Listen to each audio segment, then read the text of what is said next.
तो दोस्तों नमस्कार, मैं हूं अनिल और रेसलिंग सुपर धमाल में आपका स्वागत है। तो WWE hall of famer bill Goldberg का आखिरी मुकाबला उनकी उम्मीद के मुताबिक नहीं रहा। दोस्तों सैटरडे नाइट मेन इवेंट में उन्हें हार का सामना करना पड़ा है। 12 जुलाई 2025 को हुए इस मुकाबले में Goldberg world heavyweight champion Gunther से भिड़े थे। अटलांटा में हुए इस मुकाबले में गुंथर ने गोल्डबर्ग को हराकर जीत हासिल कर ली है। गोल्डबर्ग ने अपने फैंस का शुक्रिया अदा किया है और अब गोल्डबर्ग रिंग से बाहर अपनी जिंदगी की तैयारी कर रहे हैं। दोस्तों सैटरडे नाइट मेन इवेंट के आखिरी मुकाबले में गोल्डबर्ग और वर्ल्ड हेवीवेट चैंपियन गुंथर आमने सामने थे। गोल्डबर्ग ने पूरी कोशिश की लेकिन गुंथर ने उन्हें हराकर चैंपियनशिप अपने नाम ही कर ली। गुंथर ने गोल्डबर्ग का गला घोंटकर हराया। मैच के बाद गोल्डबर्ग ने दर्शकों से माफी मांगी। वे ये मुकाबला और वर्ल्ड हेवीवेट चैंपियनशिप नहीं जीत पाए, इसलिए उन्हें दुख हुआ। गोल्डबर्ग ने उन दोस्तों और परिवार के सदस्यों का आभार व्यक्त किया है जो उनका आखिरी मुकाबला देखने आए थे। WWE ने गोल्डबर्ग के लिए ट्विटर पर पोस्ट किया और लिखा, गोल्डबर्ग को धन्यवाद। दोस्तों गोल्डबर्ग के लिए अब सवाल ये नहीं है कि आगे कौन, बल्कि ये है कि आगे क्या। गोल्डबर्ग अब रिंग से बाहर की जिंदगी जीने वाले हैं। ये देखना दिलचस्प रहेगा कि WWE हॉल ऑफ फेमर के लिए आगे होता क्या है। गोल्डबर्ग के करियर की बात करें तो उन्होंने WCW में काफी नाम कमाया। WWE में भी उन्होंने कई यादगार मुकाबले लड़े। उनकी स्पीयर और जैक हैमर मूव आज भी फैंस को याद है। गोल्डबर्ग की लोकप्रियता का अंदाजा इसी बात से लगाया जा सकता है कि उनके मुकाबला देखने के लिए हमेशा भारी भीड़ उमड़ती थी। दोस्तों गोल्डबर्ग ने अपने करियर में कई बड़े सुपरस्टार्स का सामना किया है। उन्होंने हल्क होगन, द रॉक और ब्रॉक लेसनर जैसे दिग्गजों को भी हराया। गोल्डबर्ग की गिनती WWE के सबसे बड़े सितारों में होती है।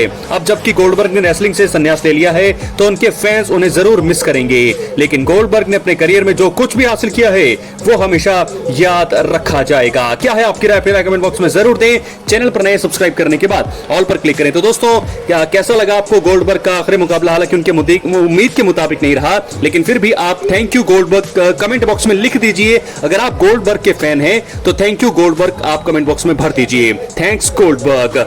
और उसके बाद बात करेंगे हम रोमन रेंस की।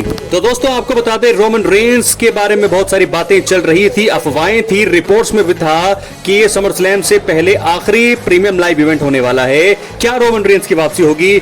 हम सबको ये लगा कि वो वापसी कर लेंगे, लेकिन उम्मीद के मुताबिक वो चीज हुई नहीं और रोमन रेंस ने एक बार फिर मिस कर दिया है एक और प्रीमियम लाइव इवेंट। यानी कि अब कंफर्म है कि वो या तो रॉ स्मैकडाउन में आएंगे या फिर समर स्लैम में आएंगे। कहीं वो रिपोर्ट सच्ची साबित ना हो जाए जिसमें ये कहा जा रहा है कि वो सिर्फ अब सर्वाइवर सीरीज वॉर गेम्स के मैच में ही आएंगे, समर स्लैम को मिस करेंगे। अब ये अंदाजा लगाया जा रहा है कि रोमन रेंस जो है शायद समर स्लैम मिस कर सकते हैं। इसकी पॉसिबिलिटीज अब ज्यादा हो गई है। तो यही कुछ कारण है, मुझे लगता है कि सबसे बड़े कारण जो मैंने आपको बताए कि क्यों नहीं अब Roman Reigns Saturday night main event में आए। और एक शो भी काफी लंबा इन्होंने खींचा, इतना लंबा ये शो था नहीं, 2 घंटे का इस शो को खींचा गया, जबकि 4 ही मुकाबले थे और बड़ी जल्दी ये मुकाबले खत्म किए गए। लेकिन रोमन रेंस का ना आना WWE यूनिवर्स को मायूस कर गया। तो रोमन रेंस के लिए सवाल अब यह खड़ा होता है कि अब आगे क्या Roman Reigns summer slam miss करने वाले हैं या फिर वो सर्वाइवर सीरीज में ही आएंगे या फिर वो रॉ स्मैकडाउन में आएंगे? बहुत ही सारे बड़े कारण यहाँ पर छोड़ करके गए हैं रोमन रेंस की वापसी का अंदाजा लगाया जा रहा था कि वो आएंगे, लेकिन वो वापस नहीं आए हैं। तो क्या रॉ या स्मैकडाउन में वो आएंगे या फिर वो सिर्फ समर स्लैम में रिटर्न करने आएंगे? कहाँ आएंगे फिलहाल? लेकिन सवाल ये है कि सेथ रॉलिंस को चोट लगी है इस इवेंट में, तो बहुत सारे सवाल और भी हैं। ये दोस्तों फिलहाल रोमन रेंस अब मुझे लगता है कि समर स्लैम 2025 में ही डायरेक्ट एंट्री कर सकते हैं या रॉ या स्मैकडाउन में। उसके अलावा अगर वो नहीं आते हैं तो आप समझ जाइए कि समर स्लैम 2025 मिस करने वाले हैं रोमन रेंस। क्या है आपकी राय, अपनी राय कमेंट बॉक्स में जरूर दें। चैनल पर नए सब्सक्राइब करने के बाद ऑल पर क्लिक करें क्योंकि ये फ्री है और यहाँ आपको हर प्रकार की रेसलिंग जगत से जुड़ी हुई तमाम जानकारी मिलती है और मिलती रहेगी। इसलिए वीडियो को लाइक करें, शेयर करें, सब्सक्राइब करने के बाद ऑल पर क्लिक जरूर करें। दोस्तों एक्टिव रहिए आप इस चैनल पर क्योंकि हर प्रकार रेसलिंग जगत में जो भी कुछ हो रहा है यहां आपको सबसे पहले वो खबर देखने को मिलने वाली है। अब हम बात करने वाले हैं सेथ रॉलिंस की। सेथ रॉलिंस का दोस्तों मुकाबला हुआ यहां पर सैटरडे नाइट्स मेन इवेंट में LA नाइट के खिलाफ, जिसके बाद उन्हें हार का सामना करना पड़ा है। बहुत सारे सवाल खड़े हो गए हैं कि अब उनकी जो इंजरी है वो कितनी ज्यादा गंभीर है, क्योंकि सेथ रॉलिंस को हार का सामना करना पड़ा है और मुझे ऐसा लगता है कि अब यहां से बहुत ज्यादा दिक्कतें परेशानियां होने वाली है। समर स्लैम 2025 से पहले बहुत ही तगड़ा झटका लग चुका है रॉलिंस को। तो दोस्तों 13 जुलाई यानी कि आज जो है अटलांटा जॉर्जिया में सैटरडे नाइट्स मेन इवेंट में रॉलिंस और LA नाइट के बीच मुकाबला हुआ। इस मुकाबले में रॉलिंस को चोट लगी। उनकी चोट की वजह से ही आपको बता दें समरस्लैम में उनकी भागीदारी अब खतरे में पड़ गई है। Rollins money in the bank के विजेता हैं और एक बड़े ग्रुप के लीडर भी हैं। इस वजह से उनकी चोट WWE के लिए सबसे बड़ा नुकसान है। सैटरडे नाइट मेन इवेंट में रॉलिंस और एलए नाइट का मैच था। दोनों के बीच पहले से ही काफी तनातनी थी। मैच के दौरान रॉलिंस ने एक मूव करने की कोशिश की जिसमें उन्हें चोट लग गई। उन्होंने स्प्रिंग बोर्ड सेंटॉन और स्प्रिंग बोर्ड मून सोल्ट करने की कोशिश की। मून सोल्ट करते समय उनका जो पैर है गलत तरीके से मुड़ गया। इससे उनके घुटने पर दबाव पड़ा और उन्हें चोट लग गई। इसके बाद क्या देखा कि रॉलिंस जो है दर्द से काफी ज्यादा कराहते हुए कोने में लेट गए। डॉक्टर उन्हें देखने आए। रॉलिंस ने डॉक्टरों से कहा कि वो मैच जारी नहीं रख सकते, लेकिन फिर भी वो उठे। एलए नाइट ने तुरंत उन पर अपना फिनिशिंग मूव बीएफटी लगाया और मैच जीत लिया। रॉलिंस को सहारा देकर वापस ले जाया गया। तो दोस्तों अब खतरे में है रॉलिंस की भागीदारी। क्या वो समरस्लैम का हिस्सा होंगे?